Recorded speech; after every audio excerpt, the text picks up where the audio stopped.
So here we have it, the man of the hour.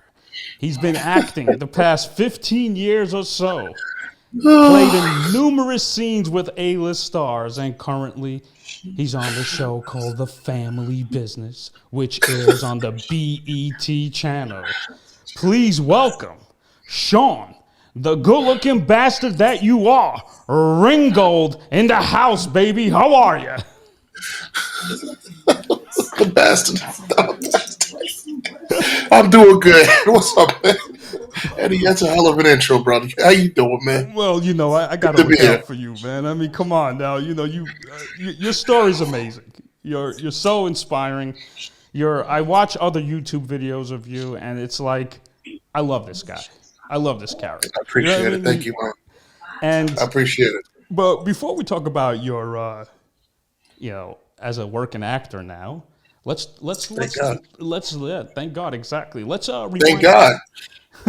Let's rewind the clock a little bit, and let's talk about your journey. So, what I want to know, first of all, oh God, what do you have on your arse? Who's this guy right here at 16, 17 years old? Wait, hold on a minute. If I'm a high school coach, I gotta have this guy on my team on one of the sports. I mean, what was it like in high school? Did you play? I was a lifeguard, man. I was a pitcher in my lifeguard shack up at Beach 117th Street. I grew up in Rockaway Beach. Shout out to Rockaway Beach. I was always I'm a fish. I love the water. So, but that's the after picture. You should have asked me for a picture from the first year of lifeguarding. I was really chubby and I was heavy. So I got criticized and ridiculed so much my first year. I got horned. That whole year, once the lifeguard season was over, I was in the gym training, running 5, 10, almost 15 miles a week. I was eating right, tuna. I was swimming. I cut all that weight. I came back. I was 17 years old in that picture. They were like this. So was that your senior year? Yes, that was my senior year. I mean, did you play sports with that physique? No, man. I was just lifting weights, riding my motorcycle. I was a crazy boy back then, man. I was a crazy boy. Anyone knows me in Rockwell. I was ripping and rolling on my motorcycles to high school, ripping back to work. I was a hustler, man. I had to make money. As soon as I got out of school, I went right to work. But here's my question, right? Like, you as a, when you're at, what high school did you go to? I'm assuming Beach Channel? Queens. Oh, no. Oh, okay. Queens Vocational High School in Long Island City. Oh, okay. Beach Channel was tough, bro. Oh, okay. I don't think I'd be where I was at. I wouldn't be where I'm at right now if I happened to be in Beach Channel. That's the truth. I get it. I'm keeping it real, man. My mom was like this, you got to go abroad. I jumped on that 253 bus all the way to Queens every single day. So is that like 7 miles right there? Say it again. 7 miles on the city bus? About that. 8 miles maybe. Listen, now let me tell you something. 8 miles on a city bus. You're waking up at 6 a.m. It was an early morning every day. It was. Damn, bro. You bringing me back, man. My bagel. Yes. But Shaun, good time, you know how like the PE teachers, they walk in the hallway, or the teachers are like, yo, you got to play sports, man. You're a big dude. Dude, there was no sports team. It was nothing more than a handball team at Queens Vocational High School. Okay. Shaun, can you just center yourself just a little bit? Because when I show the pictures to there you go, right there, yeah. All right, sorry about that. All right. Yeah. But stay centered. Yeah, there you go. Okay, okay. So after high school, did you go to college? I did, what do you call it? I did, my high school, there was a vocational school. So that was equivalent to, they say, 2 years of college because I was taking up electrical engineering. Okay. And then what I want to know is, how did you get involved in this? I mean, did you watch Sylvester Stallone, the movie Over the Top? Like, how did that? Absolutely, bro. Over the Top was my number one joint right there. Over the Top. And the funny thing is, I was doing construction. I was a rebar laborer for local 18A concrete and cement. So then from there, I went. What do you call it? It was one of my days off, and I went to go visit my guys over at the shack. Hold on. The thing is, I hear a lot of TV on your side. Is your TV on right now? No, my TV's not on. My TV's not on. No. How do I hear something in the background? Oh, I'm sorry. Oh, all right. All right, then yeah, stay with Okay. it. Go ahead. All right. So, I saw the arm Is wrestling. it better now? Okay, Yeah, cool. you're quiet. Yeah, I seen the on YouTube an arm wrestling, the Empire State Championship arm. Yeah. Yeah. Well, when I went to go visit, I'm sorry, when I went to go visit my my buddies, they had a competition up on 116th Street. I just entered the competition and I beat everybody. That was the beginning of my arm wrestling career. That's why I got the name the Rockaway Flash. So then from there, I just kept going year after year, and then I became Queensboro champion, then Empire State champion. I beat everybody in the tri-state area. Then King of Arms. I think that was 2009. I beat some Russian guys. Ooh, they were tough. They ripped my tendons in both my arms, but I still beat them. So took a couple of losses, but then I got out while I still had my arms intact. A lot of guys are still doing it. I'm so glad that I got out because I still feel pain when I'm trying to train in the gym. It's really something else. The biggest muscle you tear, is it the bicep that's going to go down first when it comes to arm wrestling? The tendons in the bicep, and also the Bicep. tendons in the elbow. Yeah, Oh my god, that hurts. oh, it's painful, man. I got some pictures. Ooh, ooh, And then they did me wrong. you finally said, enough's enough, right? Yeah, because I couldn't, acting, getting on the motorcycle. I'm doing tricks with endos and wheelies. Out of nowhere, you put a little bit of pressure on your elbows, and your whole arm collapses Oof. because those tendons are damaged. So I just said to myself, I'm done. I said, man, I really wish I could smoke a cigar in the house. You're killing me right now, Eddie. You're I'm killing me. sorry, man. I This get is it. very unfair, man. Very unfair. I mean, I can't wait to get the house so I can have the man cave in the back. Oh, I can't wait. Not too long. Not too far away. Not too far away. all right. Well, don't diss me yet. Come on now. All right. So when did you get into acting? Like, how old were you? No, you know what? Hold on. Let's talk about, okay, after arm wrestling, you were trying to figure out your life, right? You're still young. You're probably, what, 22, 23, I'm assuming? Yeah, I was about 22, 23. Outside of doing, what do you call it, construction, Mm-hmm. I had a construction accident, probably like 23, 24, and hurt my knee. Then after that, I took a break, and then I ended up doing some security. So Mm-hmm. I ended up at a place called 106 in Park, BET's Top 10 Live. The host there were AJ and Free. That was really the beginning of my acting career. I was on TV as a security guy, escorting, A-list talent, musicians, actors, actresses. They would come to the show, promote their projects, and I would just make sure that they had a safe entry, a safe exit. Also, I would deal with the audience, make sure that nobody, no crazy fans would just, bum rush them. So one day, I'm sitting on the side, standing on the side where the principals were, and there was a music video. And I just mind my business. I remember I was warned, and this is really a great story to tell people. You have to follow your dreams, or you have to follow your gut. You can't listen to what other people tell you to do. So I never wanted to be an actor. I really wanted to be a firefighter. But this is how things happen sometimes in life. It's bigger than all of us. So I remember when I first got the job at 106 in Park, the owners of the security company said, if AJ or Free put you on camera, don't come up, don't announce yourself, don't do what they try to get you involved to do to entertain the crowd. Just give them a nod, smile, and stay doing your job. I was like, oh, I really didn't understand because I didn't have cable. I didn't even see the show. So as the show started to progress, I started seeing what they were talking about. So here it comes my day. There's Timbaland is. He had an artist named Miss Jade. Mm-hmm. Miss Jade came out with a music video called Big Head. That's the name of my company. That's my nickname, Big Head from 106 in Park. It's tattooed on my arm. It says Big Head going across, Okay. right? Because it was the beginning of my career. Who would have ever thought a music video would have started this? So AJ's up, and I got the video to show this to you, so maybe you could drop it on these guys one time. So they go like this. They say, yo, we want to dedicate that video to our security guy, Big Head. So like Big Head, they're like this, our security guy, Shaun. So I'm like this. They got me on TV. This at the time, this is the number one cable TV show, Mm-hmm. beating TRL in that time spot. They were like, yo, Big Head, show us how you dance in the club. I was like this. Oh, no, no, I'm not going to dance because I'm thinking I'm going to lose my job. I have a fantastic job here. I'm beating A-list celebrities. Come on, why am I going to compromise my job? They say, do the thing you fear and the death of fear is certain. False evidence appearing real. That very morning, I had read a book by Jim Rohn, and one of the paragraphs that said, "Seize the moment for every opportunity, for it shall never come to pass again." And it was God's doing that I read that chapter that day because that was the changing point. It was a pivot point in my life. I'm thinking, lose my job, dance, act a fool because Shaun, I was leaner then. I could move. I was, working in the club still. I danced. Crowd went crazy. And that was the beginning. So then any other time they would say, "Oh, Shaun, do, big head." So then they got to know who I was, implemented, as I started doing arm wrestling, they started saying you won another championship. So I was still arm wrestling and doing security, and I was winning championships. So they would give me my accolades on the show.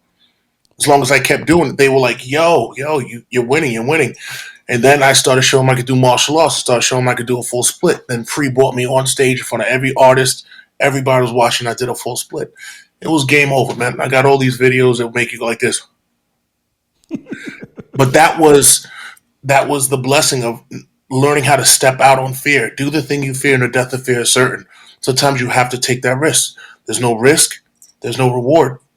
And people saw that. And then from there, AJ and Free left 3 years. After that stint was about 3 years. I traveled with them personally, working bodyguard work with them. We did a lot of, they had performances and club appearances and vacations. And because I'm known and I work with them, there's trust. So they would hire me to work with them, and I would work and travel with them or whatnot. Then when they left, when Terrence J and Roxy came in, the big head era kind of died out. They had their own thing. So that was right about 2004 going into 2005. That's when I say my real acting career started, because at that very moment, I was working with 50 on Get Rich or Die Trying. I was doing security. I got an audition for a Burger King commercial. Now, I didn't understand commercials, but keep this in mind. My manager, I met him through arm wrestling. Oh wow. Adam Silver. Adam Silver is now a videographer for Larry Wheels. You know the bodybuilder dude? Yeah, Larry Wheels is huge, man. Exactly. So my manager he had the biggest fitness agency called Silver Models. I met him. I said, "Hey, man, I want to act." He's like this. "Okay, do you have any acting experience?" No. I said, "I'm a character." So I got an audition for a Burger King commercial. They liked it, booked it. They were like first one out. Second commercial I went out for was Fat Joe was in this commercial called Boost Mobile. Got that one, booked it. Second one. Third commercial was Dunkin' Donuts with the I forgot the guy's name from the New England Patriots after they won the Super Bowl. Booked it. Three in a row. Wait. So Unheard of. 3 for 3. Your first 3 commercial auditions. That's why I think that I'm still here, because when you start seeing that kind of money coming in through TV, nobody can discourage you and tell you that this business doesn't work. Most people, when they first get in the business, they don't have that type of success. Not saying it always continued to run that hard and that fast, but from the commercials, I was very fortunate. I booked, what do you call it? What was the next show? Then I booked my first TV role, and got into, One Life to Live on Channel 7. That was supposed to be under 5 lines. Oh, keep in mind, that's supposed to be under 5 lines for a 1 week job. Oh, no, you didn't. Shaun Evans in the house. That job was supposed to last 1.5 to 2 weeks. And then that turned into 6 years, 198 episodes. And everything is on my IMDb. Who would have ever thought? I went in there and I was working, I was hustling. I was working at a place called LQ, had an audition with the ABC casting. I forgot the 5 lines. I was so tired from working. I hadn't been home to go to sleep. I had to go buy a black shirt at Rochester Big and Tall. I spent $200 on. I just gave my salary away for what I made that night because I wanted to look right for the audition. I committed to the process. So I had the shirt. I said, Tori, his name was Tori. It's coming back to me. I said, look, I'm tired. I just finished working a gig, but this security thing is who I really am. You can go look me up. I'm sorry I messed up a couple lines. Dude, 20 minutes later, my manager said, Shaun, you get a new bodyguard for One Life to Live. And then started under 5, and then 8 months later, they made me a series regular, and my life changed forever. Holy shit, man! What a great Yeah, story. bro. But you know, A lot of people don't know the story in detail. We got time, so a lot of people don't know how one thing pivoted to the next, to the next. Like a lot of people see the glory, but a lot of people have no idea the story. Nobody knows the rejection. No one knows yeah, how long you can go without, getting a check. Or when I was working recurring, because before I became a season regular, you get a regular check. You're working recurring, so you're getting a little bit of money here, a little bit of money there.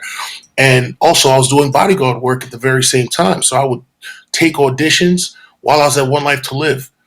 I was taking auditions, and I wasn't supposed to because I wasn't in contract. I would shoot cross town in my truck, change, and then come back all within an hour because that's how hungry I was for the opportunity. That's how I got the J-Lo commercial with what was it, Kia? I did the Kia Cadenza. I got quite a few under my belt, man. If you well, put up Shaun commercials Ringgold they commercials, I was killing them. a lot of money in commercials back then. Lots. It's The changed now. residuals, yeah, it changed now because everything's digital media and all, But back then, oh my god, the residuals were just, every week you're like another one, another. You're like, oh, hold on a minute, right? Is that how you felt? Yeah, yeah. It was, bro. It was humbling. It was life changing. You think about working when I was working construction back then. I was making $38 an hour. That was good money. 20, 21 years old. Pension, the union, the whole thing. I was a union guy, full insurance, the whole thing. Then you look at what you made. You start looking checks coming in every other Thursday. 5,000, 6,000, 8,000, different markets. You're like this. Yeah. And you only worked one day. Like nobody could tell me nothing. Like, so I mean, to this very day, I'll have an audition for a commercial. I will come home, set the whole situation up, get the person on the phone. Recently, I just went in for a commercial. It was my first one in like 2 years because of COVID. Right. It was so awesome to be back in the studio. Beth Mowski, like, see the people, the cast and directors, but everything has been through Zoom. This is just the way the world has been, from the pandemic. And success is built on inconvenience, man. I tell you this, Ed, success is built on inconvenience. A lot of people see the glory, but they do not know the story. And I've sacrificed vacations, friends' weddings, people's anniversaries, dinners, because I had to stay home. I had to study. I did all these self tapes, not get any self tapes, but then you get that one. Yeah, you get that one. Yeah. You get that one. And then that leads to the next job. And then people are seeing you on, across the world and, globally, like, oh, I saw you here.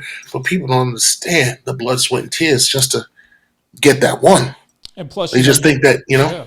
Plus, you're I'm working. going to get You're working I'm all sorry. night at a club, bodyguarding, and then next thing you know, you have a 4-page audition the next day.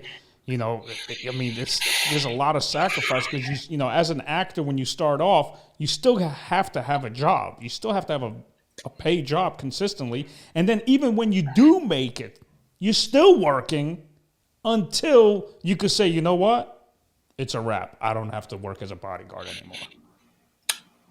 Officially, when I was working with a certain client, 2009, when I just finished, I shot Notorious B.I.G. At that point, I couldn't do it anymore because the movie was so big. Everywhere I was going, they're like, yo, Suge. And I'm on a red carpet with my client. She looks at me like this. Somebody's got a secret. They were A-list, so they're not watching movies. They're working 16, 20-hour days. Oh, no, you didn't. You off the hook, bitches. So when I played that character, a lot of people recognized me as Suge. So I couldn't be discreet and do bodyguard work. So 2009 was the last time I ever did security in my life. I've been a full working actor since 2009. Since 2009, there was no more security, no more bodyguarding. Since 2009, that's when I was like, I'm all in. There's no going back. I've left nothing for this one behind. There's no plan B. So you start taking the business a little bit differently. Once you say, hey, there's no other options, you go hard. You don't make excuses. You know what the priority is. Are you going to hang out and just that and the other? Are you going to be in shape, work out? Are you going to be working on your chops, doing self-tapes with friends? All of those things are very important to make sure that your chops are ready when that phone call comes. Working on my people skills, it's very important. Everything that you want to have during obtainers was controlled by people. So the better that you can get along and understand other people, it's easier for you to get the things that you need. Many people don't understand they're blocking their own blessings because they're their own problem. They have their own issues. They don't see themselves. They're not around the right people to tell them about themselves. But You become who you associate. but Sean, you as a people's person working on your people skills, I think that is a gift that you naturally have. I mean, you just you I observe can't better. say I can't say that. Let me tell you why. When I was 17, I was involved with a network marketing company called Amway, and they put me into a system with books, and those books changed my life. They say leaders are readers. It's very true. The one book that helped change my life was called The Magic of Thinking Big. I have Think Big tattooed on my arm. Right here it says Think Big. It Okay. was because of that book, The Magic of Thinking Big. The other book that was incredible is called How to Win Friends and Influence People by Dale Carnegie. I read that at the age of 17, 16, 17 years old. And I started learning about another book called Personality Plus by Roger Dawson. There's a lot of books that teach about people who are melancholies, cholerics, learning their personality types so you know how to interact and deal with them. Yes. I was so lucky to have those books at a young age, and it's helped me nurture and have incredible relationships. And stay away from certain people and, learn when to shut up when you're in a room with power players, The Art of War, the book The I Power. I read So that. you have to read Yeah. these things Yeah. to understand because as you go higher, there are different levels to this thing. There are a Right. lot of different levels. And a lot of people don't understand that. People get in their own way. Like God gives us two ears, one mouth. We need to listen twice as much as we speak when we're around power players. But sometimes the ego represents edging God out. We want to feel rectified and start speaking, and we speak reckless, and we're blowing the opportunities and the blessings that are right in front of us. So, but when you read certain books, those are the things that help mold me to be where I'm at today. And I've never forgot those lessons. And I continue to read, like the Four Agreements. I was just getting into that recently. You have to continue to keep working on your vocabulary, your vernacular, your mind, your mindset, staying around the right people, my mentorship. I got a strong circle, man, and you can't compromise that for anyone or anything. Don't get me started. I'll get to my motivational spiel ahead. Well, you know what? You're pumping the crowd up. You're pumping me up. You know what I mean? Come on now. You're doing great. you know, Yo, this is you. But here's the thing: when you were a bodyguard, right, and you protect these A-listers, I'm assuming it's exhausting because you're working like 20 hours a day, right? When you got to guard people, sometimes. right? Sometimes if I'm on tour, that was challenging. When you go And on tour, and then that's not easy. peripherally, you're not looking straight. Your eyes are everywhere, right? I mean, you just can't just focus on one thing. You got to look out to see if there's a person that's like crazy and stuff like that, right? I mean, do you have to know all that stuff? When I'm inside of a controlled environment, like if we're on a tour bus or on a private jet, it's a controlled environment. I can relax and just have some time for myself. But when we're on the move, if we're doing an appearance, doing a performance, that's where you get a little nerve wracking. If you're going to a club or a meet and greet after, you're in an uncontrolled environment. If I don't have an advanced guy, I'm doing a lot of things when I'm at the hotel when I should be sleeping. I'm jumping in an Uber or I'm getting a ride over to the venue so I can meet with the director of security and basically get a map out of the building and where's the exit points, where we're going to be entering, where you're going to be pulling up. I need to know where the bathroom is because when my client says, hey, I need to go to the bathroom, I know exactly where to tell them to go. If there's an emergency, I need to know where to take them.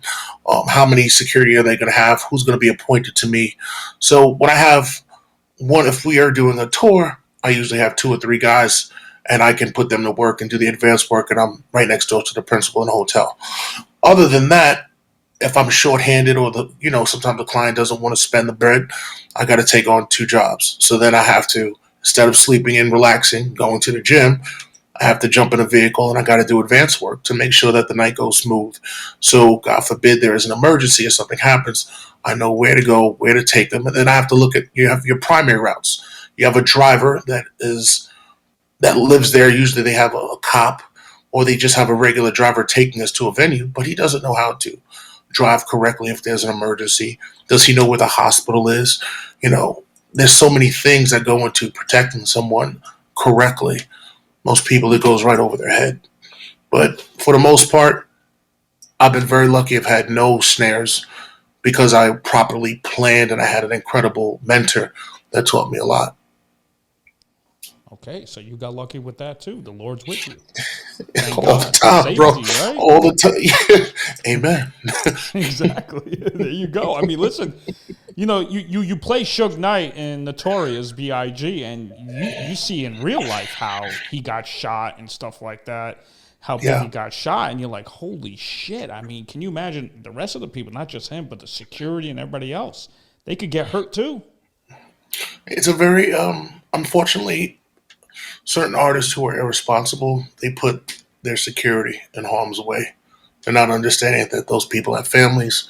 They need the extra money to maybe put their kid through college, to be able to save their mortgage, to be able to take care of the rent, put food on the table. And they put themselves in compromising positions because they need the work. But sometimes power gets to people's heads and they don't understand that. Their actions create consequences for other people that may not be deserving of what it is they're doing. But that's what comes with the job, man. I've learned I have verbal judo. That's why I've never had to really lay anybody out. I look them in the eye and I communicate, and before you know it, we're walking out. And I'm like, thank you, man. I appreciate it. Call me some other time.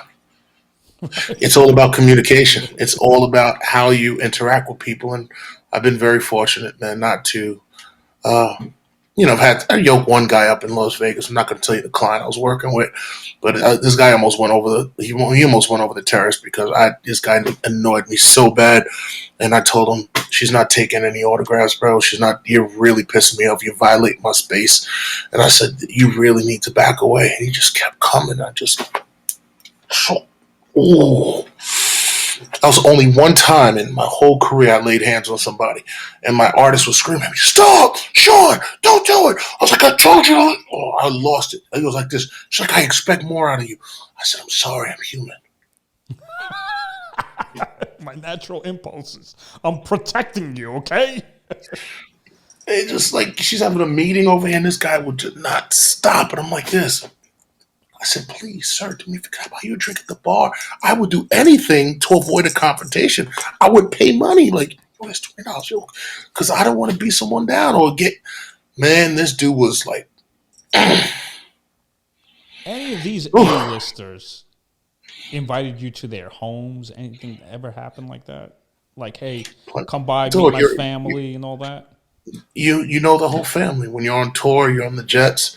The family is there. You're picking them up at their homes, and you see everything. That's why they have NDAs, because you can't disclose what you see and where No, you are. you don't have to tell me what, who you work with or any, but I'm just saying, like, have they ever invited you to, like, private parties? Hey, Shaun, I want you to come to Of this course, I mean, party. as an actor, it's been kind of funny.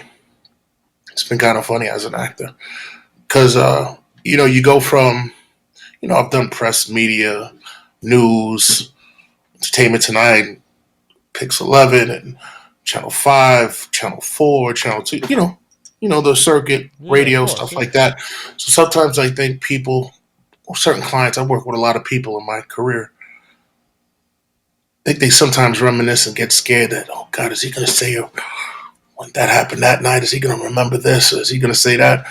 But only a couple of people said, hey, come through. I'm proud of you. Some people are just afraid that I'm going to talk. But I believe in death before dishonor. I'm not one of those, you have some of those bodyguards that just have no soul and they're writing tell-all books just to get paid.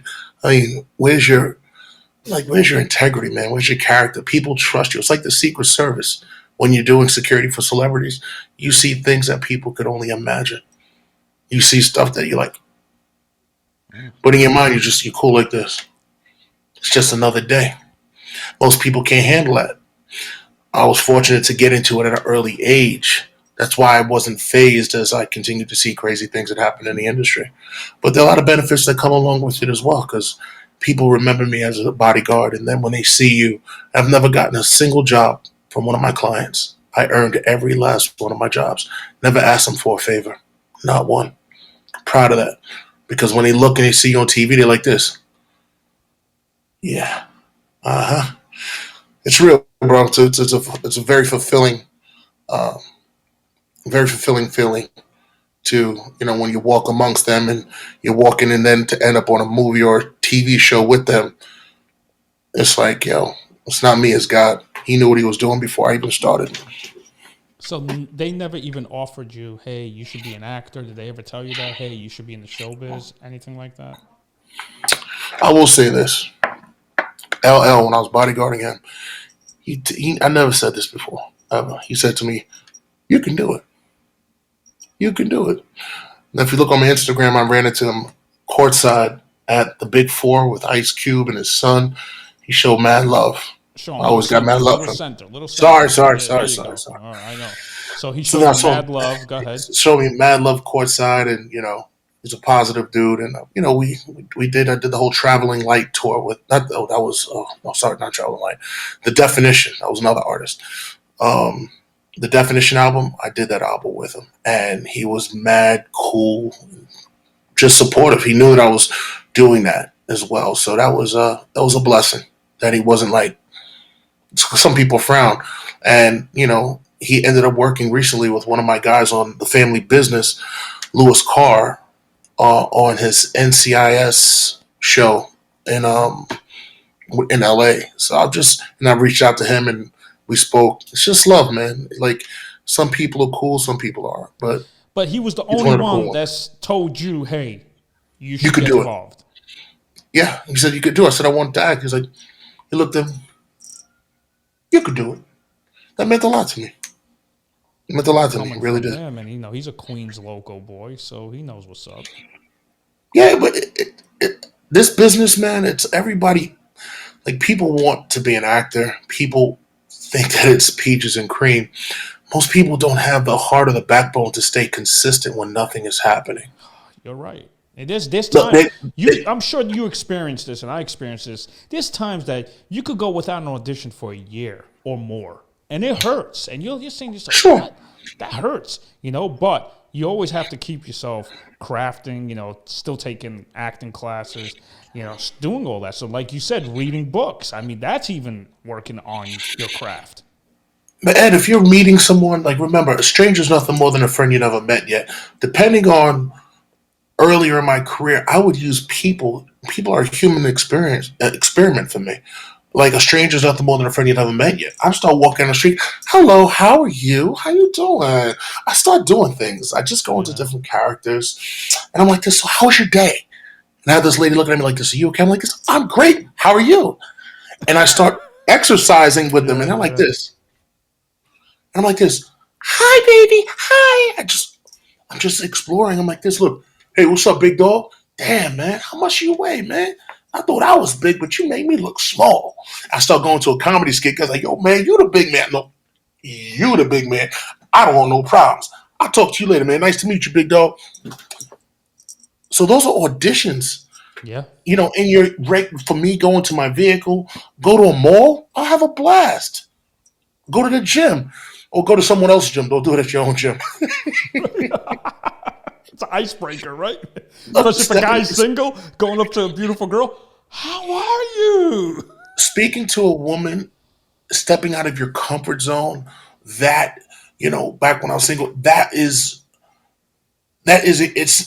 men hate to be rejected. Right? So you want to overcome fear. It's kind of like the camera coming on, they're paying over, it's ready for your line. You're about to say, hello, how you doing? Just imagine what happens when you say, hello, how are you? You're not like this, hi, how you doing? Then you're like this. So you have to, what is the word? Success is built on inconvenience. You have to learn to be uncomfortable. Yeah. And dealing with people, doing things that make you uncomfortable, help you grow. They help you stretch. I love when you go out of state. It's the best example. You go to North Carolina, South Carolina. You wave to people. Hello. They're like, hey, how you doing? You do that in New York, New Jersey. They're like, yo, what's your problem? You know where I was at last weekend? I was at Where you? Alabama versus Auburn in Alabama at Auburn How nice Stadium. were those people, bro? How nice were the people? The nicest people I ever met in my life. So friendly, so like welcoming. And I'm like, you don't understand where I come from? That is Like, a no-no. Oh, you don't have $5? Oh, put it on my bill. Don't worry about it, child. You fine. Go ahead and have a good time. New York, like this. Look, sucks to be you, pal. Guess you're not getting that. Right.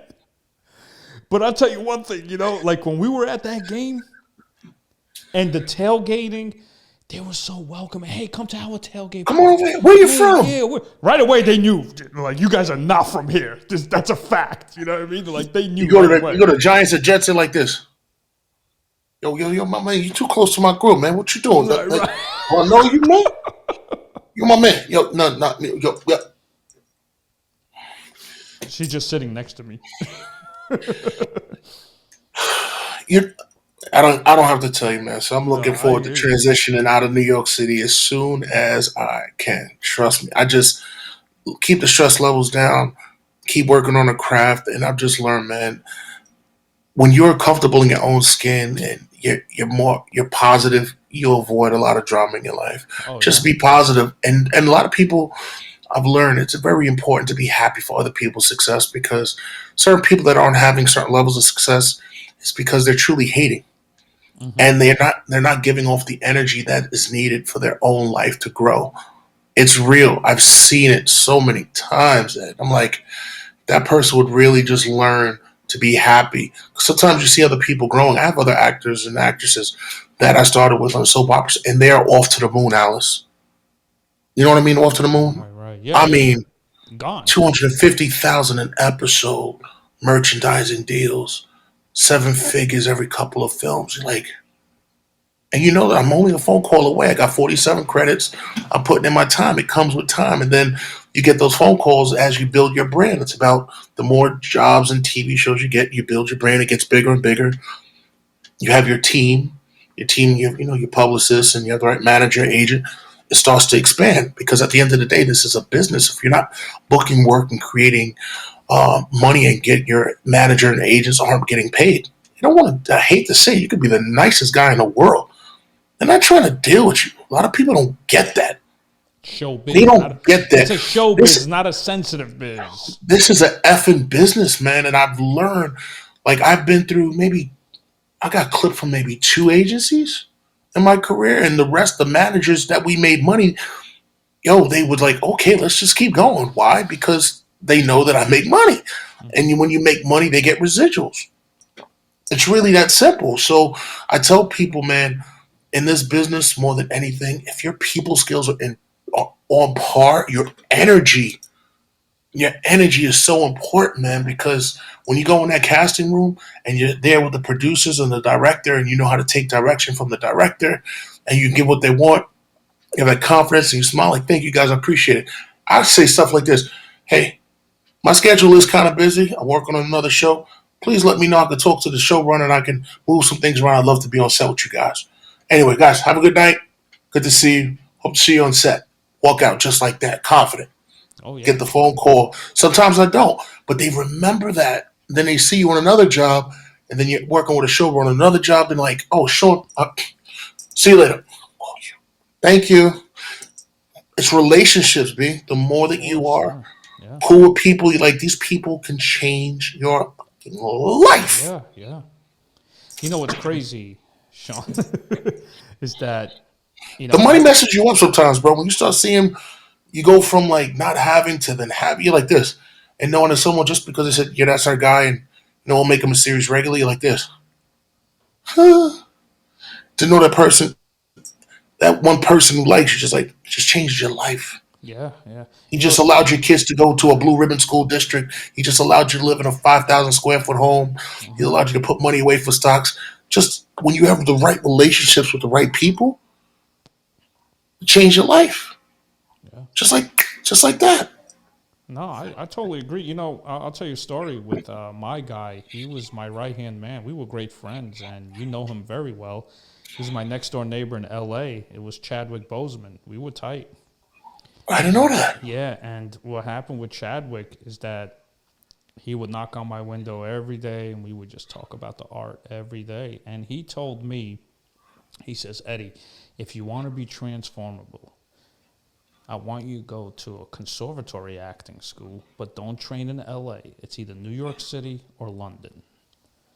Because I told them, I said, Chad, how'd you do James Brown, man? How did you sing, dance, Southern accent, and be drunk? Play drunk, not, really drunk. He killed it. Training, man. Train. And, when he, because I helped him out with the movie 42 because I have a huge baseball background, and he knocked on my window. He's like, yo, get your glove out. I'm like, glove? You suck in baseball. He's like, yeah, I know shit. I know that. I just want to tell you something. And then he told me, he's like, I'm playing Jackie Robinson. I was like, hell no, you're not. He's like, look, director's email. He says, give me some tips before I get a professional consultant. And I told him, listen, everyone hates you. That's your character. Everyone is going to hate you. They're going to go head hunting. They're going to try to throw at your head. You got to learn how to dodge. You got to look athletic when you dodge, because Jackie Robinson was very athletic, and I told him all that stuff. He's like, that's exactly what my director told me. So then, we just established a great relationship all the time, talking. We would go out. And then when he got Black Panther, I decided to go to acting school at 40 years old, a conservatory for 2 years, to sacrifice. And what people don't understand, I wanted to get better. I said to myself, yes, I made good money in LA, a lot of commercials just like you did. But I said to myself, because I have athletic background, I had a full ride scholarship down in Florida, Palm Beach Atlantic, for baseball.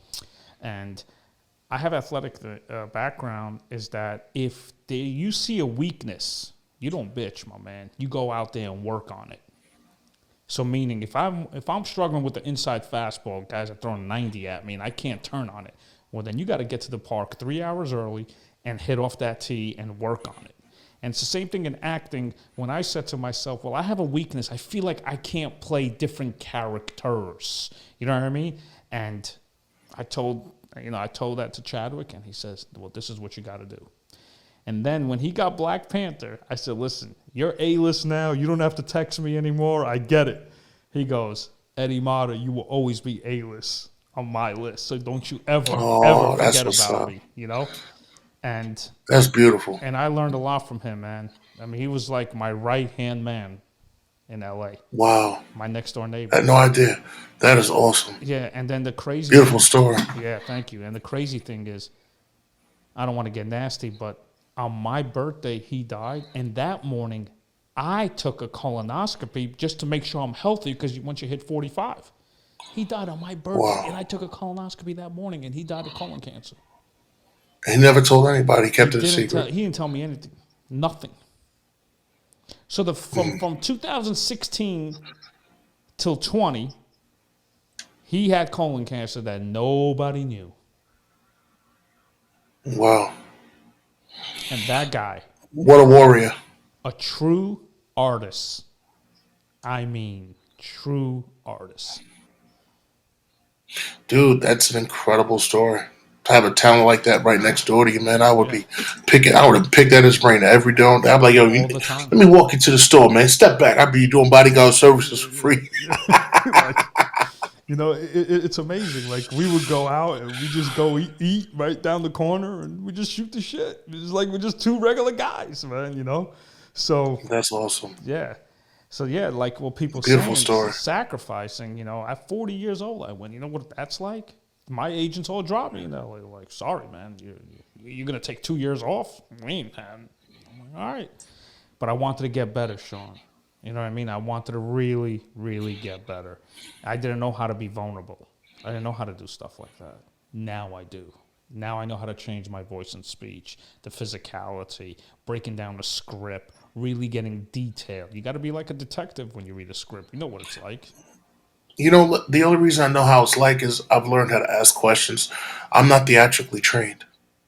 I started on a soap opera. I had people like Robin Strausser around me. I had Erica Slazak. I had Cassie DePalva, Kristen Alderson. I had people that were seasoned regulars that had been there for years, knocking down 72 pages of dialogue. And a lot of people underrate soap actors, not understanding how much they can remember and their stage direction and the speed in which they move.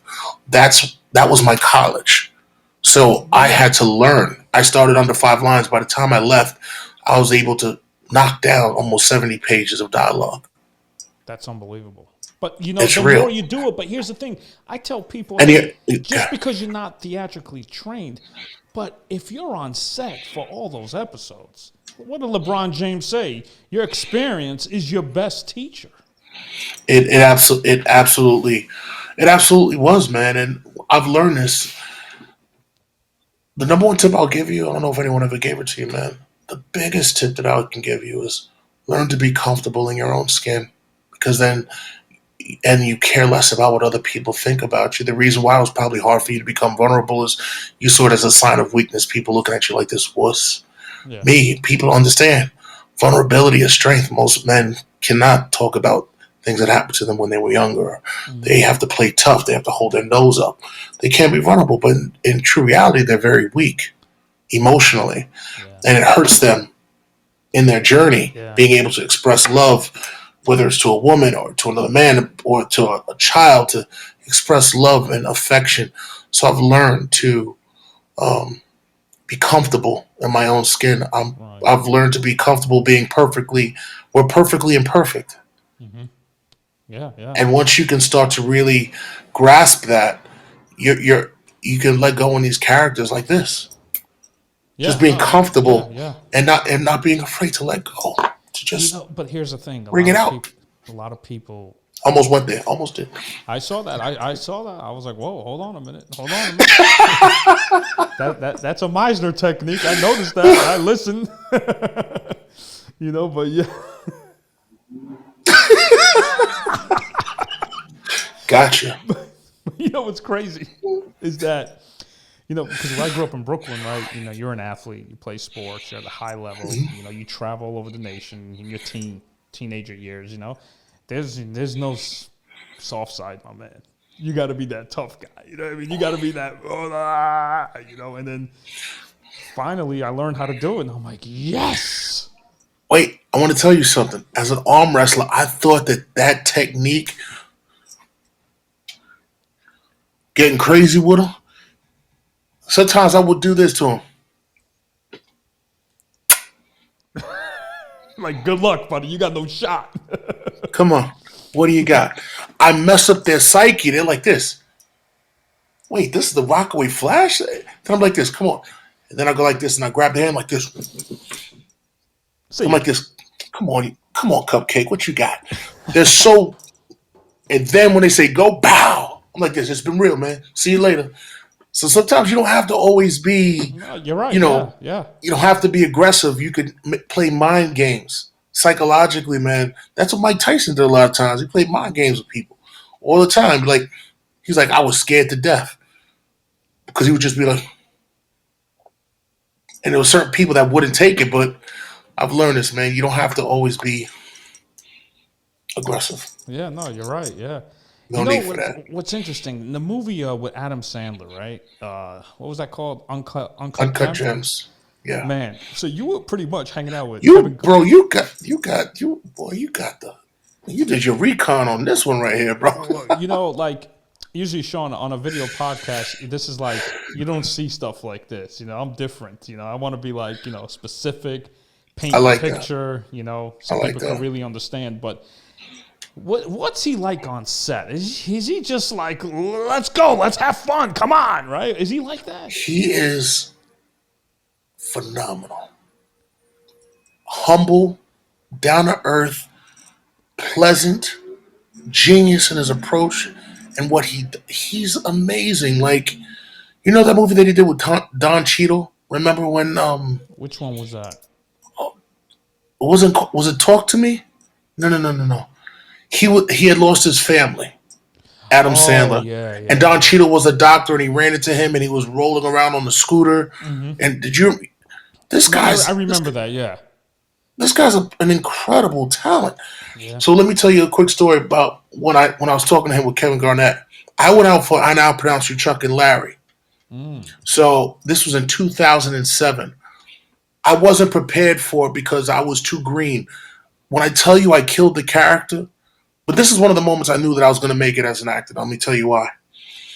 I didn't know that it was opposite Adam Sandler until the day that when I had the audition in person. So I'm reading the screens. I'm like, do you remember Larry? It was like a wave just coming over you. You remember Vin Raines played a gay character, gay firefighter. So I was like, I was in the character. I was there. Like, oh my God. So the casting agent was like this, oh my God, come back. So I went back the next day, read for the director. Then I was like this, who's playing this character? He said, Adam Sandler, bro, I started pissing in my pants. I was like, look, what you say to me?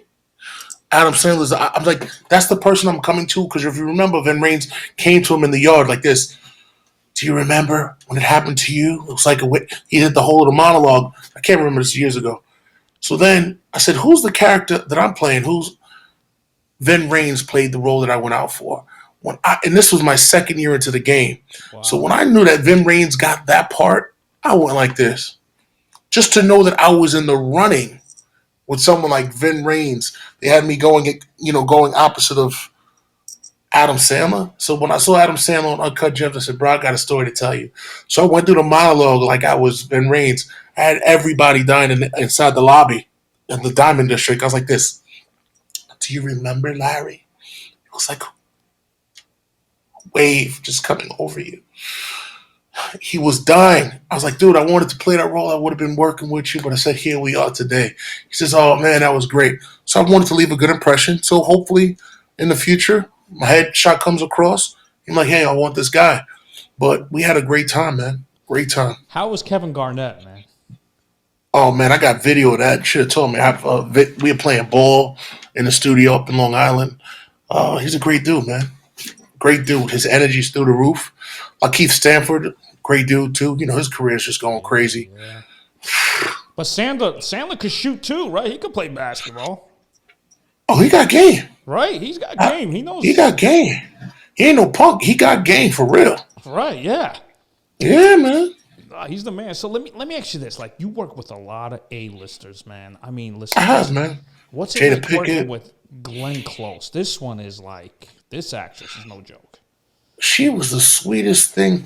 I worked with her and Tom Noonan on Damages. Damages. But you know what's crazy? When she goes like this, yeah, he's my son. He's my son, and no, but you're like, yeah, he's an asshole. Like they show the picture, like, yeah, he's an asshole, and she's like, that's my son. I'm like, oh. But the way you said it, and then your reaction was like, oh, yeah.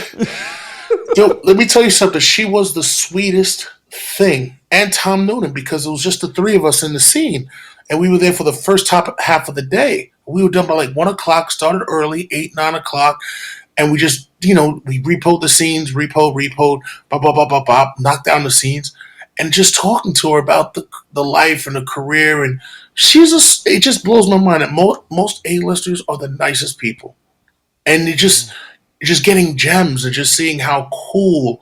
It was just phenomenal, man. It was just Shaun, how many takes did that scene that you guys did? How many takes did it take? That it took to We did about altogether 7 times. 7 times? And it was director like, give me this, give me that, let's try this way, let's try that way. No one tells Glenn Close to change shit. No, you. I'm talking about you. No, I was neutral. It was basically about him getting his shots and maybe the facial expressions. Okay. Because if you notice, I saw the way that they shot it. Like they like the reactions because I'm quite animated, and I've learned that's one of my gifts. Where even though I'm not speaking in a scene, I will take the scene away from somebody just by going like this. Look, right, just listening. Yeah. Facial expressions, paying attention in the scenes. I'll be like this, look. Yeah. Or I'll be trying to make them laugh. So I'm looking at Tom Noonan, I'm like this, just like this. I'm like, what did I do? And I make people laugh, then he gets mad at me. But it was just basically the reactions. But you see Glenn Close's eyes right there. Look how high she's looking up like this. You know what I mean? With the camera. Because she's so sweet. I wish I could work with her again, man. And then I didn't know who, dude. You got to remember this. I came from celebrity A-list bodyguards. I was bodyguarding A-listers. So I'm not really good with names. So I said, I'm working on a show called Damages. And I said, I don't know the person's name. But I said, this is the character's name. And my boy was like, Glenn Close. I was like, who's that? He said, he used another word that I'm not going to repeat on the show. He says, you don't know who that is? I'm like this. Nah. So, but then when I saw, he says, look up the name. I was like, that's Air Force One. That's Fatal Attraction. I'm like, yeah I'm going to be. Then all of a sudden I start getting nervous. So sometimes what was best for me, Shaun, a little to the left, a little left. There you To go. the left, to the left.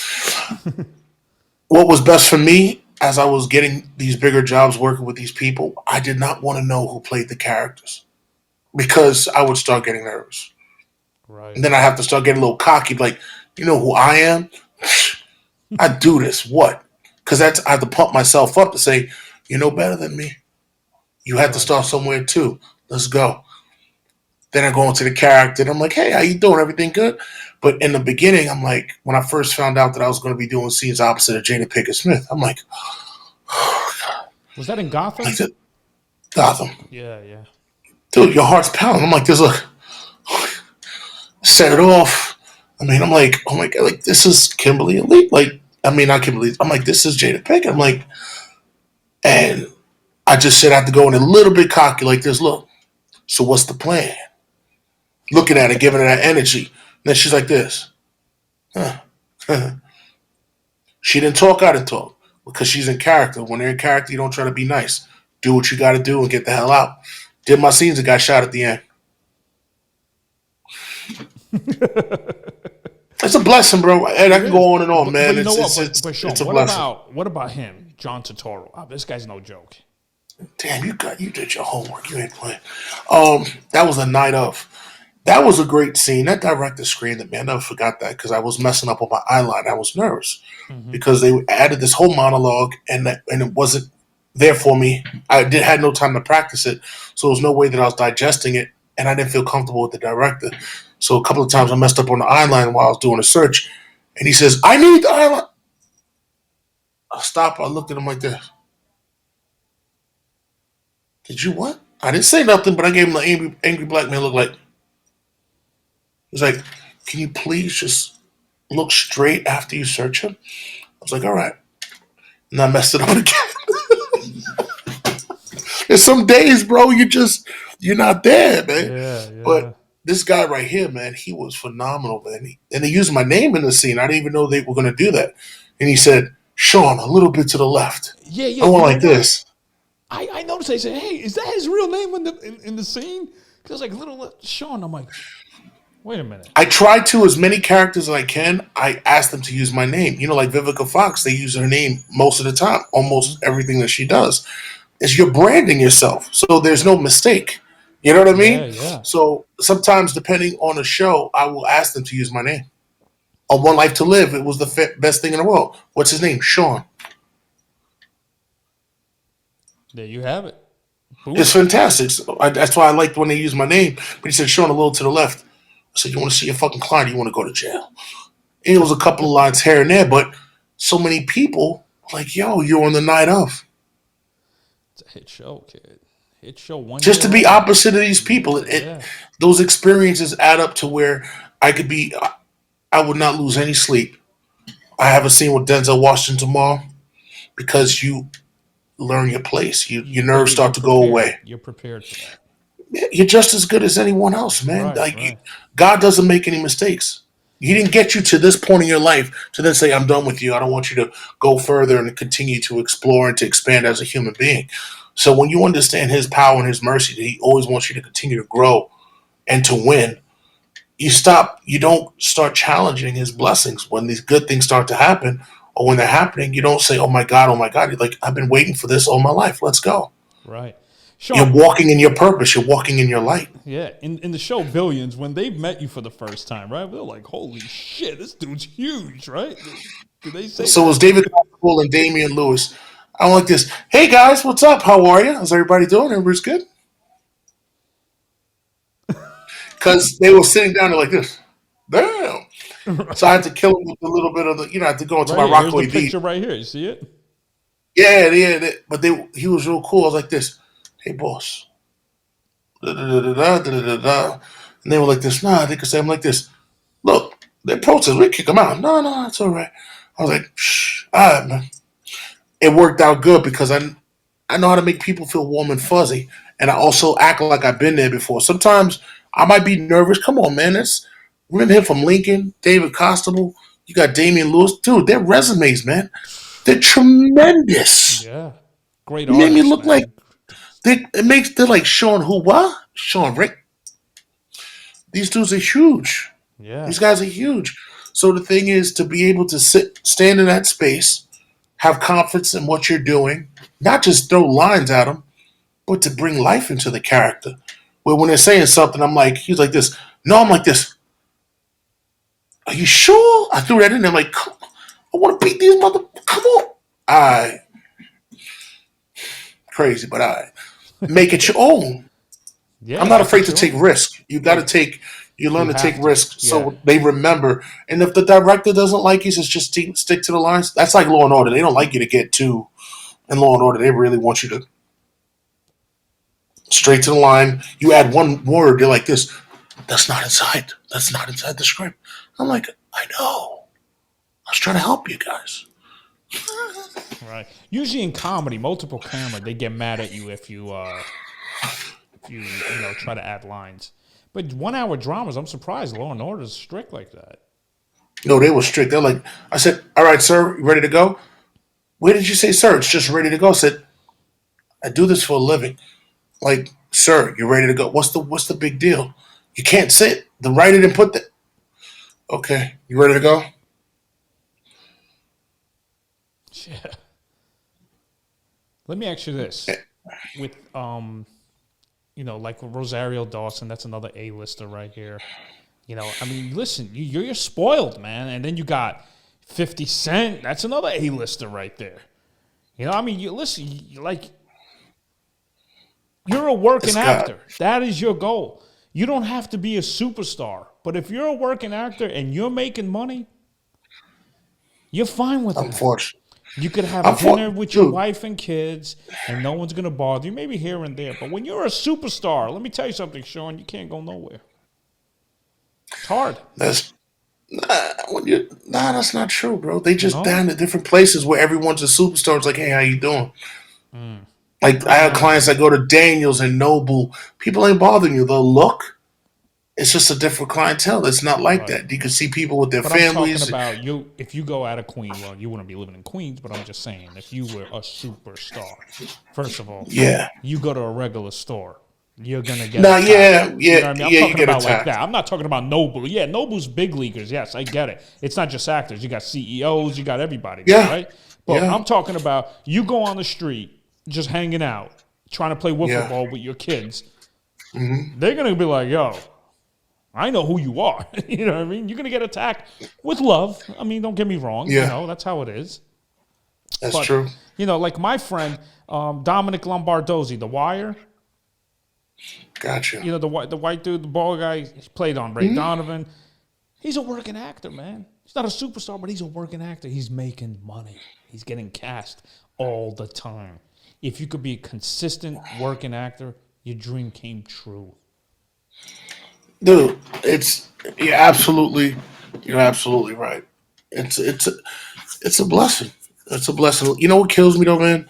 Many people who aren't, a lot of people who are in this industry that aren't actors, they get regular 9 to 5 checks.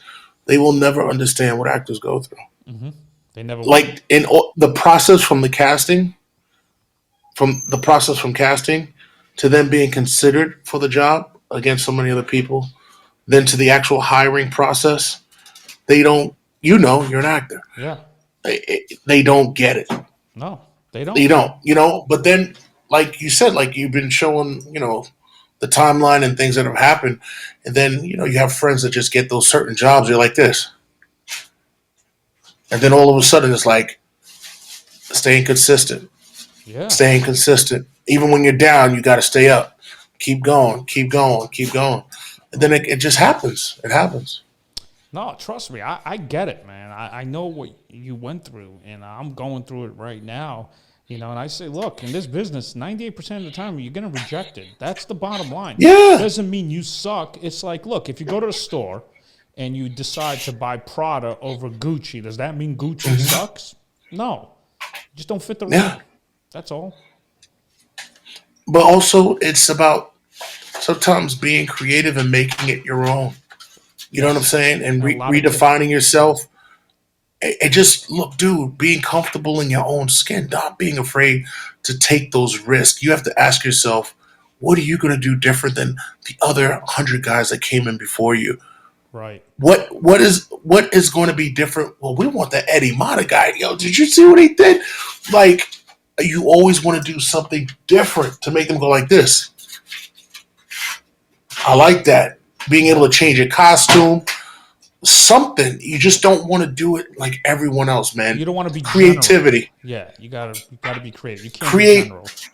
That's right. Creativity has done wonders for me in certain circumstances. Sean, but when you pick up a script, let's say a scene, right? Like, how do you break it down? Like, how do you do it? I do a script analysis. Depending on what the scene is, I'm looking at it. I'm breaking it down. I'll read it 2, 3, 4, 5 times. Sometimes, if I don't understand what's going on with it, the language, I'll run it by my wife. I was like, "Hey, baby, can you read this?" You know, she reads all the time. Like, am I missing something here? Or I have to. What's really important to do is if they send you the whole script, so you understand what that character's story is, or their position inside the play, the movie, or the TV show. And I always try to change my costume up to look as much like the character as possible. Sometimes being the big black guy, I try to be more funny because it's so easy to be imposing. Right, right. You can find that anywhere. But can someone go from this? Hi.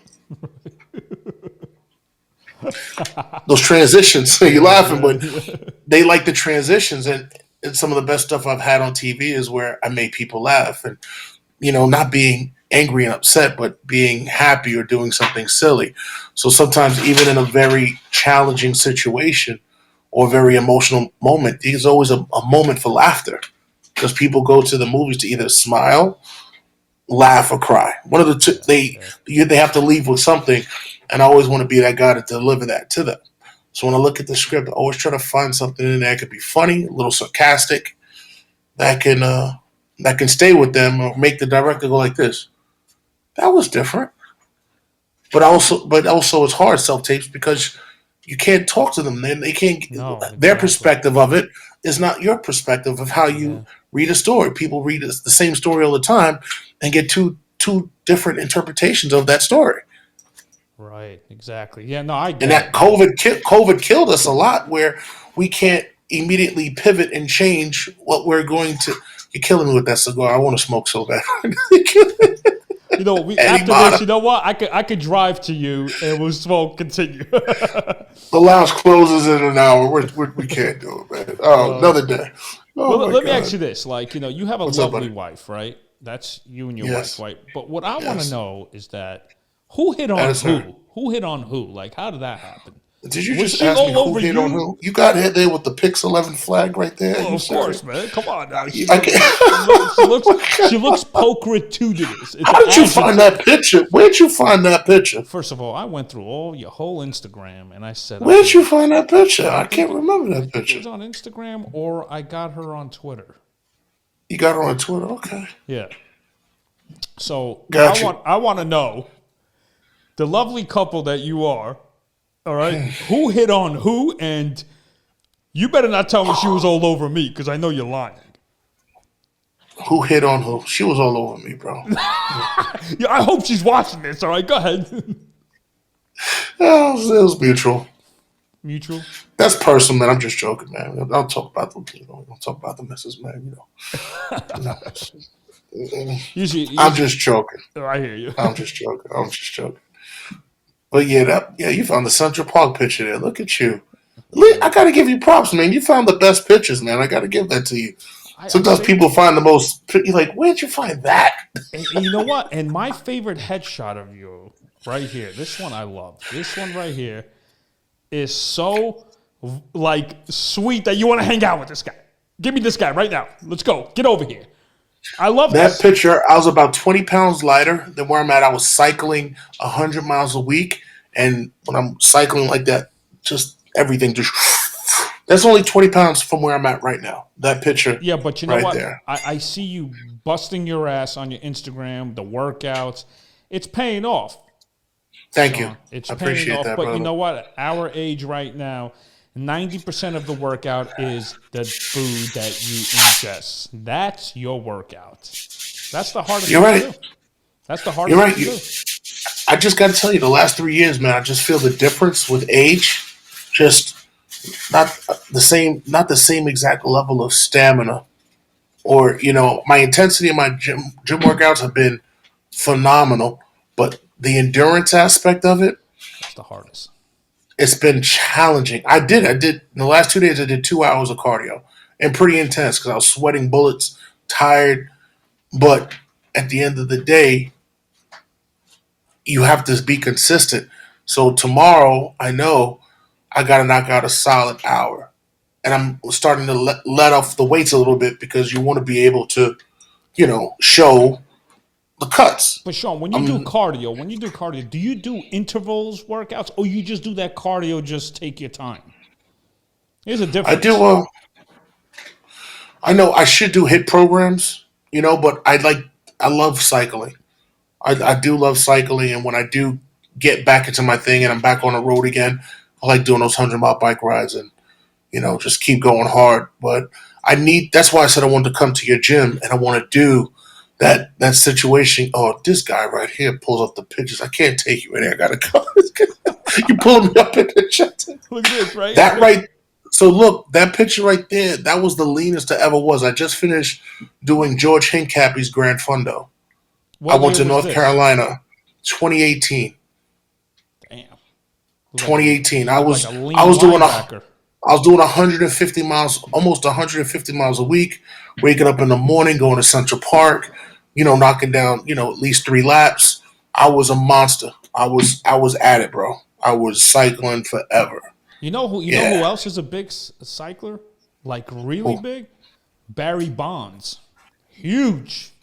Yeah, Barry Bonds. Yeah, hell He yeah. loves that shit. Like Yeah, Barry he's. Bonds. I think he has He a. has a huge cycling some type of ride. I forgot for what cause it's for, but Yeah, yeah. him, Reggie Miller is Hmm. huge into it. I ride with Amani Toomer. I ride with what do you call it? Tony Richardson from the Jets, Amani Toomer, Ebro from Hot 97. He's a cyclist. He's out there on 9W all the time. A lot of people in the industry are cycling now, man.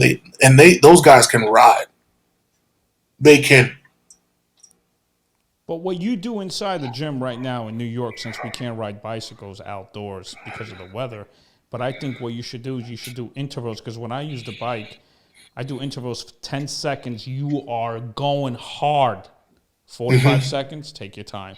The next minute, Yeah. again, for 15 minutes straight. Right there, that's a workout, because intervals, think about it. If you step on a gas in a car and you're stepping on it, how much fuel are you burning? A lot. Same thing with the body, with the human anatomy. If you step on it, because That's what I need to do. More you know, intervals. You're right. yeah, You're because right. here's the thing: we call people that only do cardio and no intervals, we call them skinny fat. Look at the wind sprint, the runners that sprint, their bodies compared to the long distance runners. Who got an amazing body? Think about that. Remember, you watch the Olympics, those sprinters, how ripped Yeah. are they? Because they are burning, my man. They're like, okay, rest, 2 minutes, do it again. You're burning much more than just going, okay, let me just chill. That shit ain't working. You're right. I'm telling you. That's why those hit programs work out very well because you're putting out all that energy. You're right. You know, Shaun, You're absolutely right. you have a very cute daughter, right? So here she is right here. This when she was a little small, right? And I love it because I think you are a great dad. I could see it already, right? But here's the thing. Thank you. Because, daddy's little girl, I have a niece. She's 14 now. She's 5'8". I call her a giraffe now, right? Because she's tall, man. And she's like, typical little girl. Uncle Eddie, I graduate from middle school, so I expect a package on my porch. And I want I those love Air it. Jordans. And I'm like, your foot grows too fast. I can't get you. Okay, I want Lululemon then. I'm like, oh, really? And I'm like, okay, fine. But here's the thing. Shaun, when your daughter becomes older, right? And she wants to introduce you to her boyfriend, her first boyfriend ever. I want you to dress up just like this, okay? Because this is a perfect. You here to meet my daughter? That's fun. I think Could that you kid will could be you like, imagine? Could you imagine? Remember the movie Den of Thieves when 50 Cent yeah, told the yeah. kid to come inside the garage? Uh huh. That would be me. That would be Yes, me with exactly. all my guys that I go shooting with like this. He got so She'll be scared. home at 8 o'clock. 8 o'clock. She better be No, home. but you know what? No, but here's the funny part, short. When he goes, when, when he comes in, the kid comes in, and then he sees 50's wife. You know, the first time you see her in the film, and he's like, "Wow, I could tell where her daughter, where where you got the looks from. You know, where your daughter Uh-huh. got the looks from." And the 50's like looking, Yo, come in here for a minute. Just love that part. That was the only fear about me having a daughter, man, was, you know, worrying about dudes, man. I don't want to think about it. I got some years to go. But Jesus Christmas. Oh my God. I don't even want to think about it. But Sean, do you have a son too? Yes. And 16 years old. but here's the thing: what I'm really surprised, I guess it's from your genes, but I look at this kid and I'm like, well, wait a minute. He actually wrote a book at 12. He wrote a book, yep, at 12, The Adventures of the Sickler. You know, he suffers from, and he's not suffering now, but, you know, he's a sickle cell survivor. And he put together that book, really smart, creative kid, to be able to talk about how, you know, he was sick in the hospital and how he has a superpower and he heals himself and other kids that are sick in the hospital as well. And he's a great speaker. He articulates himself very well. He's been on the news quite a few times and he's got some honors behind it. So he's definitely a symbol of strength. It's just bad when those things spark back up the sickle Yeah, cell. yeah. I'm sorry about But that. it's dude. Things happen in the world. You can't control everything. No, I hear you, man. But that's your heart and soul. So Bro, some people don't have their kids that they can talk to. Some people woke up today and their kids are gone. hmm They it's really Cannon lost his sad. kid Yeah, over Thanksgiving, 5-year-old from a brain tumor. yeah, yeah. I'm He still told here to me. talk to both my kids. I'm grateful. I'm not complaining. Bad things happen to good people all the time. You Right. never say, God, why it's me. You know what I mean? Tragedies happen every single day in this world. So every day above ground, every day that you can see your kids and then they're talking to you is a blessing. Some people do not have that same option every day. They get a bad news, a bad phone call, hmm kid didn't make it home, hit by a car, this, that. Oh, that hurts. Oh my God. But Yes. it's real, bro. It's real It's real. life. Yeah, it's real. That's why I have gratitude, every single day. You know, try to. Sometimes I have my moments. No, I hear you. I hear you. Well, we're Got human. kids, We all have moments. trying to figure out kids is like,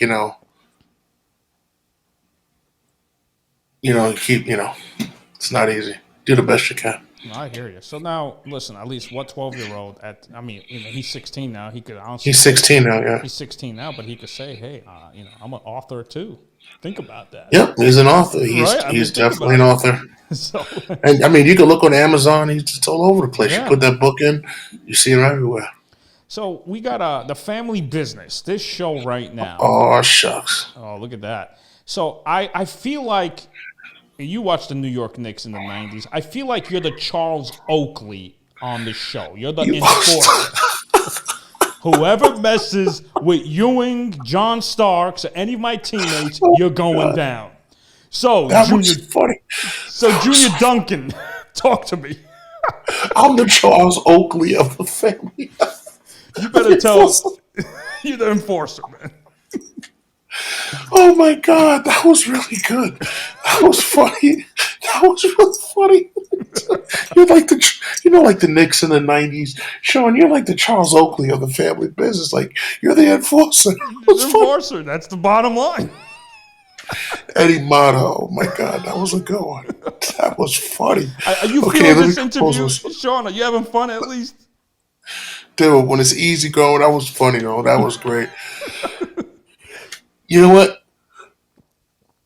One reason why you see me going hard in the gym right now is because of COVID, not being active and all this, that, and the other, not working as much. I put on weight. Mm-hmm. If you can notice, like where I'm at now to where I was if you watch season 3 of The Family Business. That's why I've been going so hard. So when I get ready to go on for season 4, they're like this. Wow, he changed. That's my goal because, you know, Everyone liked the performance of what I did, but I wasn't comfortable in my own skin because I put on so much weight. It was during COVID, bro. What can you do? Right. So I said, I'm not. So instead of complaining about shit, change it. Get off your ass. Put the work in, and that's what I've been doing.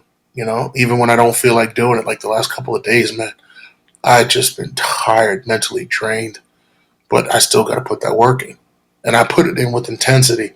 So I don't feel disappointed when I look in the mirror. You know what I mean? No, Sometimes no. I see your Instagram videos, and you're really, really working hard. So I give appreciate yourself it, man. a little props now. Come on now, I don't gotta give a little props to myself, a but little props. But until I here's the thing. see You know until I what? see what I want to see, that's when I give myself like, all right, You'll see it. Listen, you do the intervals, and it's gonna work. All right. you're So right. You're right about the just do the intervals. There's no intervals. You question. come with me, and I'll show you. I gotta try that. What you did, And I you know want to what I see did if I can today? actually do that. You know what I did today? This is what I did today, right? Today was cardio day, right? But my cardio day is like this. I put the incline all the way to the highest on the treadmill, the highest.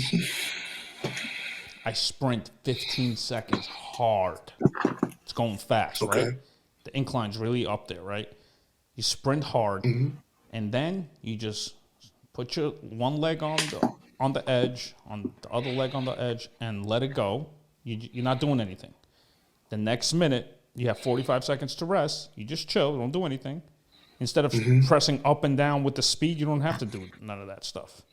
So what you Gotcha. do is, so then the next minute, once that second minute comes, guess what? You're sprinting for 15 seconds hard.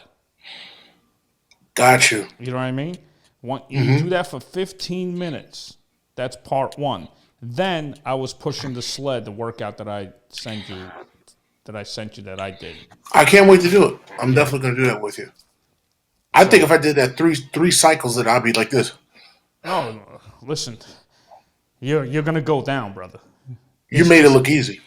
Yeah, but the thing is, let me tell you something. I'm breathing heavy. I'm like because what happens is you go back and forth one time, but you got to jump over the hurdles, and you're like, and once you go back, you're like, oh my god! And then there's a clock right there, and 2 minutes is done. You do it again, 10 rounds. 10 rounds. That's my cardio day. Because I don't believe in that. Let me just jog. Nope. 10 rounds of that? Yeah, first I did the intervals. Wait, is one weight one round or No. two is one? 2 is 1. So you go boom, boom, and you should do it under 20 seconds, and you got 2-minute rest. How long does that whole thing take you usually? Well, think about it. 10 40 rounds, minutes? 20 minutes? Well, what is it? You're definitely doing 10 rounds, 10 minutes, and then you add 2 more minutes of each. So what is that, 25 minutes maybe? The whole thing. But the resting is like, that's where you better rest. You're like, okay, you feel good. And then once you do the second round, you're like, okay, you're feeling good going there. But when you go back, that's when it hits you. But look how much you're burning right there just by doing that. Wow. Cause All right, we gotta figure it out next week. I gotta figure out. I gotta go one day with you. That was. And I want to videotape it. If I fall out, I'll put my best foot. I'll put my best foot forward. A lot of people wouldn't even attempt that at my size.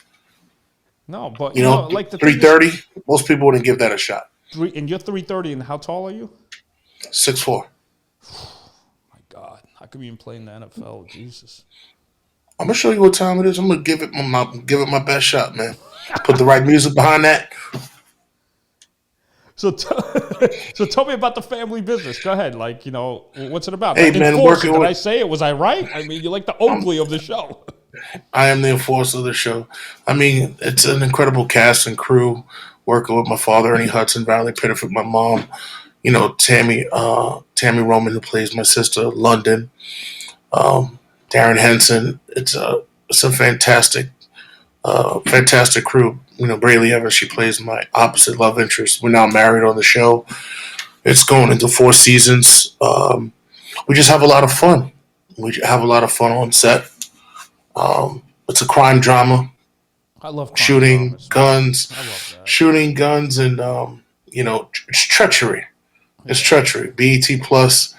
It's been a good run. It's been a good run to be an executive on the project. Yeah. Producer on it is a blessing. So just got to keep it going, man. We'll see how many more seasons this thing kicks out. Speaking of guns, And who's this guy right here? oh my God, you went back to 20. What year was I that? Was think it was before the soap 07 opera. or That was 08. 2005. American That Gangster was come back that 2005. early? American Gangster 2005, I think. Yeah, Holy shit. yeah, man. That's when I worked with Russell Crowe. Nice dude. A lot of people didn't even notice that was me because it was real quick. That's when I worked with Ridley Scott. He's like, hey, I want you to Wow. stand right here. And the funny thing is, let me tell you about relationships.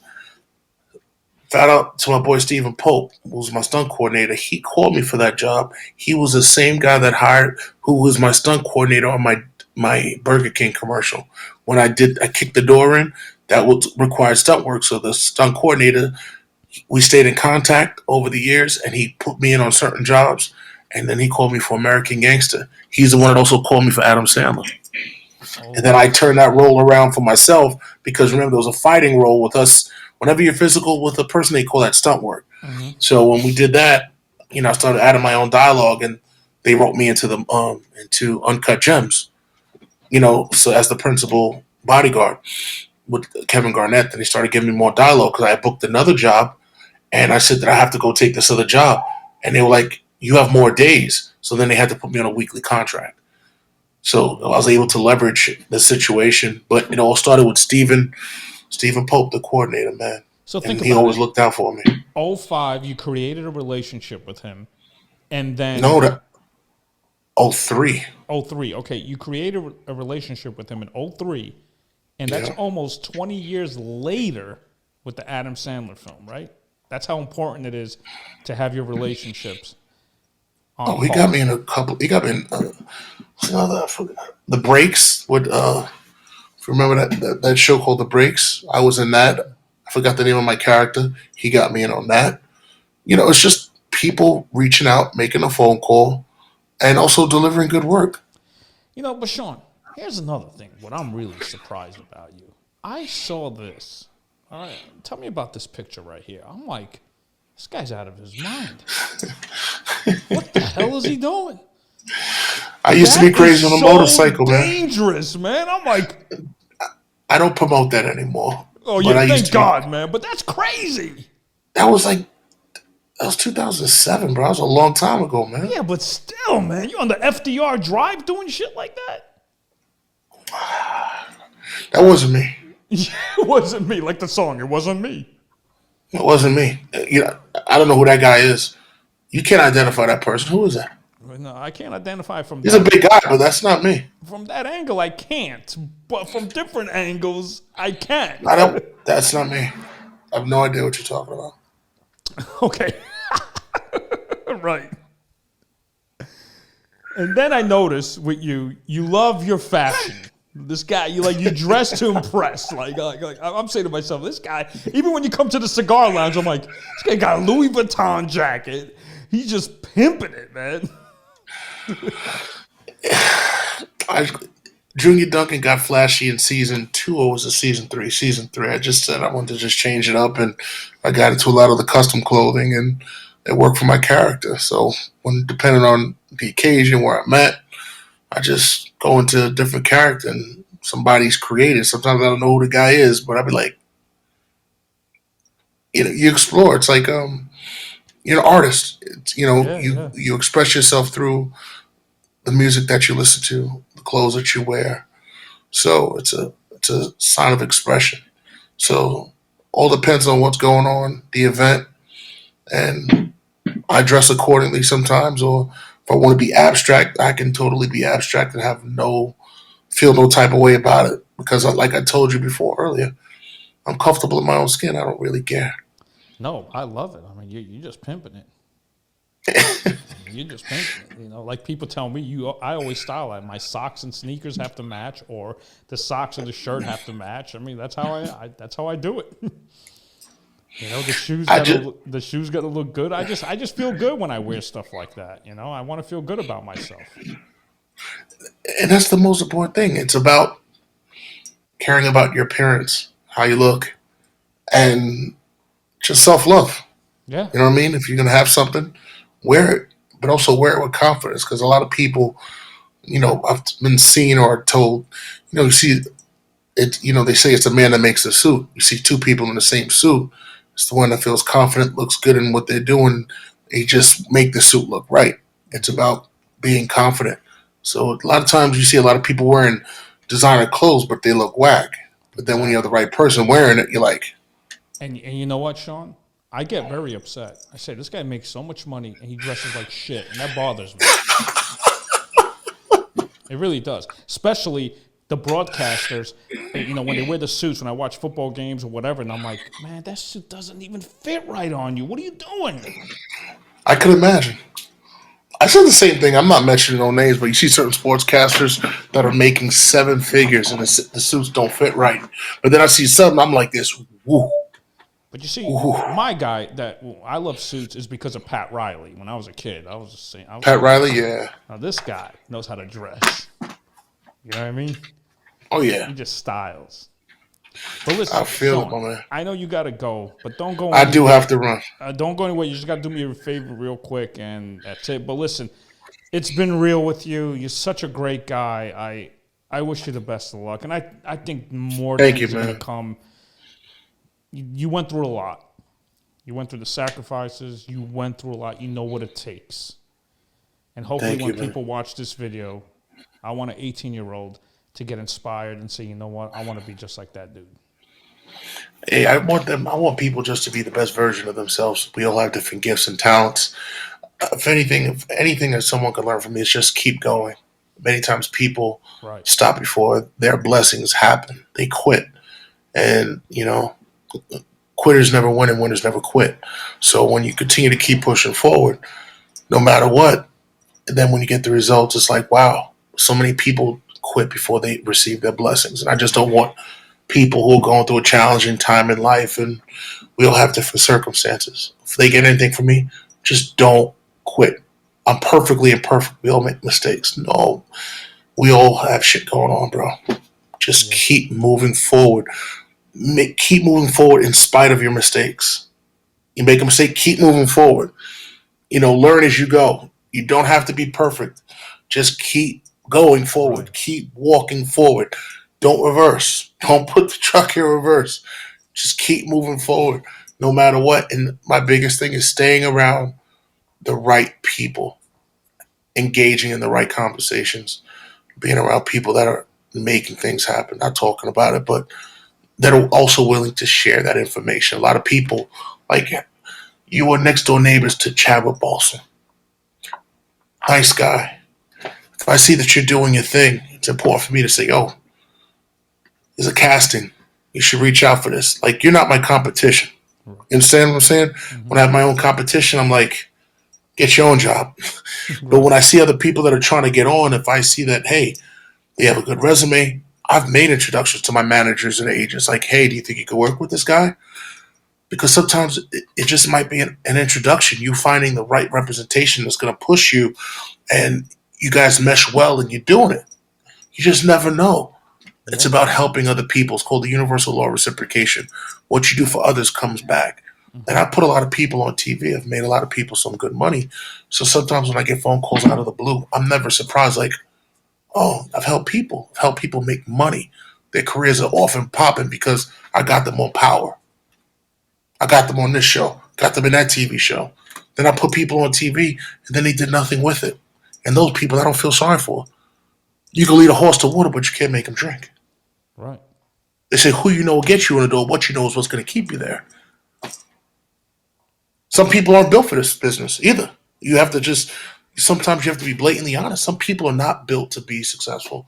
Some people aren't built to sustain the ass beating that this industry gives you. Mm-hmm. Some people are not built for it. They have to do a 9 to 5, and that's it. You can't do more. Yeah. Well, speaking of that note, Shaun Ringgold, the man of the hour, man of 2 hours, which I really love this guy. But anyway, wow, listen, it's been a pleasure. Don't go anywhere. I'm going to end the broadcast right now, but don't go anywhere. All right, my man. Take care. Hey guys, check it out at your boy Shaun Ringgold. I want you to check out my man Eddie Mata's YouTube channel. Subscribe, Hang out with him. Great content. Great dude. Make it happen.